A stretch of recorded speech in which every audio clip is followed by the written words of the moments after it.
ዛሬ ደግሞ በአዶቤ ፕሪሚየር ፕሮ ቪዲዮአችሁ ላይ ልክ እንደዚህኛው ቪዲዮ ፖፕ አፕ የሚያደርጉ ቴክስቶችን ወይም አኒሜሽኖችን እንዴት በቀላሉ መስራት እንደምንችል አሳያችኋለሁ። ተከታተሉ። በመጀመሪያ ኢምፖርት ቦክሳችን ላይ አስገብተን ወደ ታይምላይናችን ላይ ድሮፕ እናደርገዋለን። ከዛ ቪዲዮ እንደምታዩት ኖርማል ቪዲዮ ነው፣ ምንም አይነት አኒሜሽን የለውም።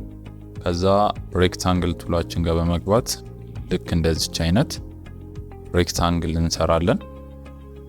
ከዛ ፕሮፐርቲስ ፓነላችን ውስጥ ገብተን ስክሮል እናደርገውና የሬክታንግላችንን ሼፑን ልክ እንደዚህ እናስተካክለዋለን ማለት ነው።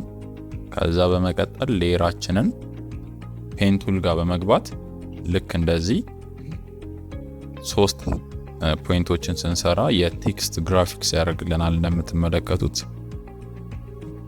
እቺን ካስተካከልን በኋላ ወደ ሌየራችንን ዱፕሊኬት እናደርገውና ኢፌክታችሁ ውስጥ ገቡና ሰርች ባራችሁ ላይ ሆሪዞንታል ፍሊፕ ብላችሁ ሰርች ታደርጋላችሁ። ከዛ ምትመጣላችሁን ኢፌክት ድሮፕ ስታረጓት ልክ እንደዚህ ያደርግላችኋል። ከዛ ፖዚሽናችሁን ታስተካክላላችሁ።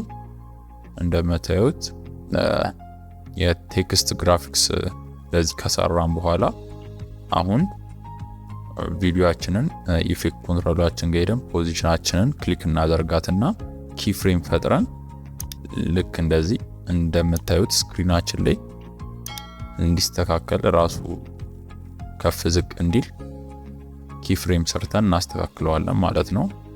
ሁለተኛውንም እንደዚህ ከፍ እንዲል ራሱ እናደርገውና ካስተካከልን በኋላ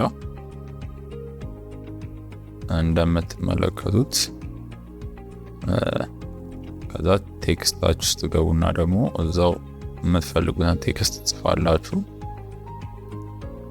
ከዛ ሁለተኛውን ሌየራችሁ ላይ በመሄድ የምትፈልጉትን ቴክስት ከጻፋችሁ በኋላ ስክሮል ፕሮፐርቲያችሁን ስክሮል በማድረግ እንደዚህ የአኒሜሽናችን ቴክስት ማስተካከል ትችላላችሁ ማለት ነው።